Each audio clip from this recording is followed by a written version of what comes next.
আহ, কথাই বলে যে চুরিবিদ্যা মহাবিদ্যা যদি না প্রয়োগ করা। এখন এটা ঠিক আছে, কথা ঠিক আছে, যদি না পড়ি ধরা তাহলে চুরিবিদ্যা এর থেকে সেরা বিদ্যা নাই। কিন্তু আমি যদি বলি যে আসলে মোটামুটি মোস্ট প্রবাবলি বেশিরভাগ মানুষই আসলে চুরি করে, তাহলে ব্যাপারটা কেমন দেখা যায় যে বেশিরভাগই আসলে মানুষ আসলে চুরি করতেছে।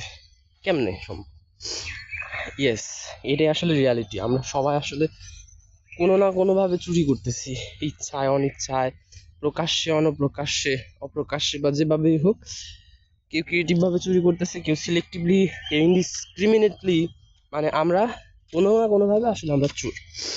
এখন এইটার ব্যাখ্যাটা আমি কিভাবে দেবো তোমাকে? যে আসলে আমি বলতেছি যে আসলে সবাই আসলে আহ চোর কিভাবে? আচ্ছা, এখানে বসে জিনিসটার ব্যাখ্যাটা দিতেছি। দেখো কিভাবে বলি। দেখো, আমি যদি বলি যে আমি কে, আমি যে আসছি, আমি আসলে আমার অ্যানসেস্টরের একটা প্রোডাক্ট। কোনোভাবে আমি অ্যানসেস্টরের জেনেটিক বৈশিষ্ট্যগুলা আমার মধ্যে আমি ধারণ করতেছি। মানে আমি নিজে একটা চুরি করা একটা প্রোডাক্ট, মানে মডিফিকেশন বলতে গেলে আমি আমার অ্যানসেস্টরের একটা মডিফিকেশন।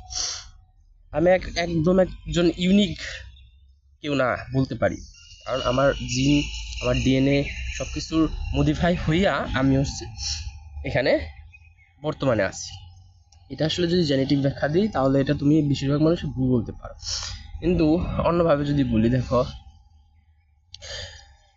অনেক মানুষই আসলে অনেক পূর্বেই বলে গেছে যে সূর্যের নিচে আহ, যা কিছু আছে এগুলা আগেই ছিল এবং থাকবে। এবং এমনকি আহ, আহ, ভগবদ্গীতায়ও বলা হয়েছে যে আহ, এখানে থেকে কিছু হারায় নাই, এখানে যা ছিল আছে এবং থাকবে।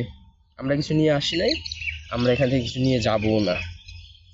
মেন কথা, আমরা আসলে এখানে সবকিছু মডিফাই করতেছি। এটা আসলে ভগবদ্গীতায় অনেক আগে বলা হয়েছে।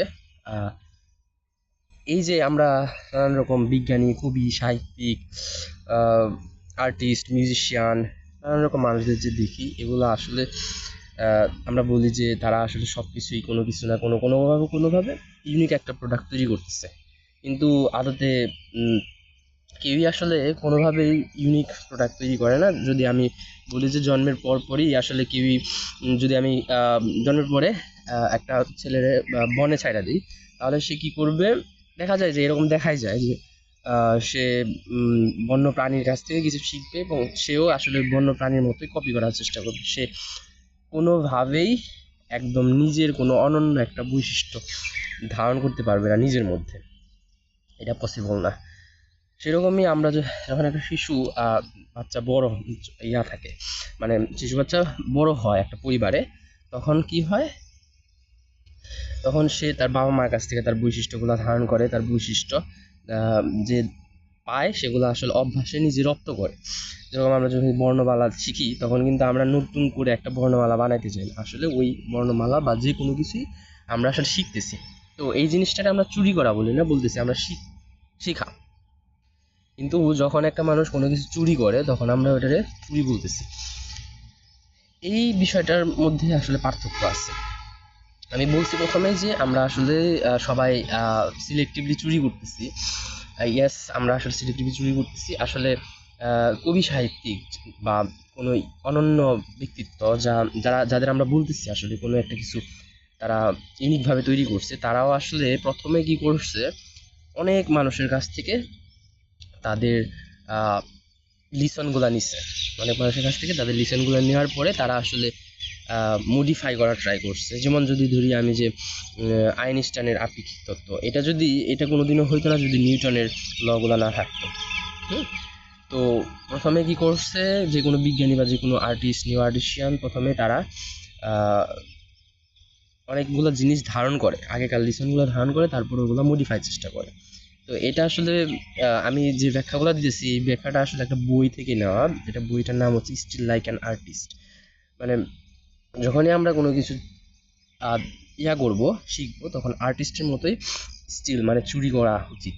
আসলে সবাই চুরি করতেছে, কেউ সিলেক্টিভলি, কেউ যখন একটা মানুষ নতুন কিছু তৈরি করতে চায়, যখন সে আসলে ভালোবাসে, সে আহ, জিনিসগুলো চুরি করার ট্রাই করে, মানে সে কিছু একটা নিতেছে ওইখান থেকে, নিজে মডিফাই করতেছে। তো কিভাবে আসলে আমরা একটা জিনিস নিজের একটা শাখা প্রশাখা তৈরি করব, এটা হচ্ছে মেইন বিষয়, যে কিভাবে আমরা নিজের একটা শাখা প্রশাখা তৈরি করব। সেটা হচ্ছে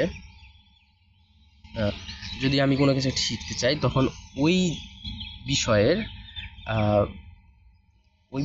যে যত বই আছে ওইভাবে না শিখে একটা লেখকের সম্পূর্ণ বই পড়ে ফেলবো। একটা লেখকের যতগুলা বই আছে সবগুলা বই পড়ে ফেলতে হবে, এবং বইগুলা পড়ার পর ওই লেখক অনেকগুলা নিজেই সাজেস্ট করে যে আমার এই লেখকের বইগুলা ভালো লাগে, বইয়ের মধ্যে এরকম থাকে সাধারণত। তো তারপর কি করতে হবে, ওই লেখকগুলার আমার বইগুলা পড়ে ফেলতে হবে, তারপর তারাও কিন্তু এরকমভাবে সাজেস্ট করবে। তো তাদের বইগুলা পড়ে ফেলে এভাবে যদি আমি পড়তে থাকি, তাহলে কি হয়, আমার নিজেরই একটা ব্রাঞ্চ সৃষ্টি হবে, মানে নিজেরই পড়ার একটা ব্রাঞ্চ সৃষ্টি হবে। তখন কি হবে, আমি আমার যে বিষয়ে ইন্টারেস্ট অবশ্যই সেই বইগুলো পড়তে হবে। আমি আসলে নিজে লনলি ফিল করবো না যে আমি একটা ব্রাঞ্চের অংশ হিসেবে কাজ করব। এখন যখন আমি নতুন একটা কিছু বিষয় তৈরি করতে যাব, তখন ওই ব্রাঞ্চ থেকেই আমি নিজে একটা মডিফাই করার ট্রাই করব। তো এই আর কি, মানে বলতে গেলে এইটাও কিন্তু আসলে চুরি করা, কিন্তু আমরা এটা ভালোবেসে মানে আর্টিসিয়ানের মতো চুরি করতেছি। মানে গার্বেজ কালেক্টর যারা, তারা কি করে, ইনডিসক্রিমিনেটলি মানে এলোমেলোভাবে যত যা আছে সব কিছু চুরি করে নিতে আসে, চুরি বলতে সব কিছু কালেক্ট করতেছে। কিন্তু যখন একটা আর্টিসিয়ান কোনো কিছু কালেক্ট করে, সে তারা কি করে, সিলেক্টিভলি জিনিসগুলো কালেক্ট করে। যেমন ধরুন আমি গান গান শিখতে চাইতেছি, তখন গান শেখার জন্য আমি একটা গুরুর কাছে যাই। তার যে তার যে অভ্যাসগুলো আছে, মানে তার যে নিয়মগুলো আছে, সেই নিয়মগুলো আমার নিজের উপরে ট্রাই করি, মানে তার কাছ থেকে আমি শিখি। তারপরে আস্তে আস্তে আস্তে আস্তে ধীরে ধীরে, এটা একটা বলা যায় যে অ্যাপ্রেন্টিসশিপ বলা চলে। তারপরে ধীরে ধীরে ধীরে ধীরে কি হয়, তার যে বৈশিষ্ট্যগুলো আছে ওই বৈশিষ্ট্যগুলো নিজে আমি ধারণ করতে থাকি। কিন্তু একটা সময় আসে আমি নিজেই চাবো যে আমার একটা অনন্যতা হইক, কিন্তু তাও হবে আসলে তারই একটা ওই গুরুর মডিফিকেশন। সেইভাবে গান, নাচ, মিউজিক বা যে কোনো কিছু প্রথমে আমাদের কারো কাছ থেকে বেসিক জিনিসটা চুরি করতে হইব, তারপরে সিলেক্টিভলি যেগুলো আমার পছন্দ সেগুলো আমি বাদ দিতে হইব, সেগুলো আমার মধ্যে ধারণ করতে হবে, আর যেগুলো আমার অপছন্দ সেগুলো আমার বাদ দিতে হবে। এইগুলারে বলা হয় selective still theory, I think. So এইভাবে আসলে আমরা যদি কাজ করি, তাহলে আমরা স্টিল লাইক অ্যান আর্টিস্ট বইয়ের যে মেইন বিষয়, সেই বিষয়টা আমরা নিজেদের মধ্যে ধারণ করতে পারবো। সো এটা আসলে ছিল মানে আমি যতটুকু পড়ছি স্টিল লাইক অ্যান আর্টিস্ট বই থেকে ততটুকু আমি বললাম।